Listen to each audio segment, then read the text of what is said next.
ఇప్పుడు కవితది ఒక్కటన్నా 10 ఏళ్ళ తర్వాత నేనే సీఎం అవుతా అంటుంది.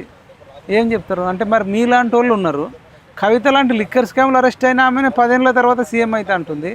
మరి మీరు కొట్లాడేటోళ్ళు ఏళ్ళ తరబడి ఎక్కడ కూడా అనౌన్స్ చేయట్లేదు కదా. వాళ్ళకు ఒక పైసల అహంకారం వచ్చింది. అంటే జనాన్ని ఎట్లా దోపిడీ డబ్బుతోనే చేయాలి అంటే చేశారా? కేవలం పైసలే. అంతే. పైసలు తప్ప ఏమున్నాయి చెప్పు. ఆమెకు ఉన్నది ఏంది? ఆమెకున్న స్టేచర్ ఏంటిది? కవితకు ఉన్న ఇప్పుడు కొత్త స్టేచర్ ఒకటి వచ్చింది ఏంటంటే, ఇప్పుడు ఊర్లలో సారా అమ్మేటోళ్ళు ఎంత గలీజ్గా చిల్లరగా మాట్లాడతారు ఆడలు. రెండు సార్ చూసాం చాలా సందర్భాలు చెప్పిన జనానికి మళ్ళీ చెప్తున్నా. చూసారు ఎవరైనా?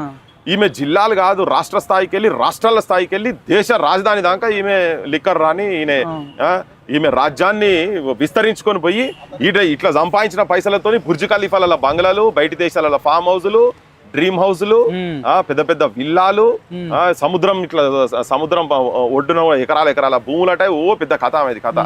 ఈ సామ్రాజ్యం అంతా చేసింది. ఇప్పుడు ఆమెకి ఏం కావాలి? అవి ఎట్లొచ్చినాయి పైసలు? ఆమె అంత ముందు మంగళ షాప్ నడుపుకునేది. క్లియర్ గా చెప్పాలంటే సలూన్లు ఉండే. సలూన్ ఈమె చెయ్యదు కానీ చేష్టలో పెట్టించి అది కూడా తోపిడే. మళ్ళీ బ్యూటీ పార్లర్లు పెట్టుకొని నడిపింది. మంగళ షాపే బ్యూటీ పార్లర్ అంటే మంగళ షాపే కదా.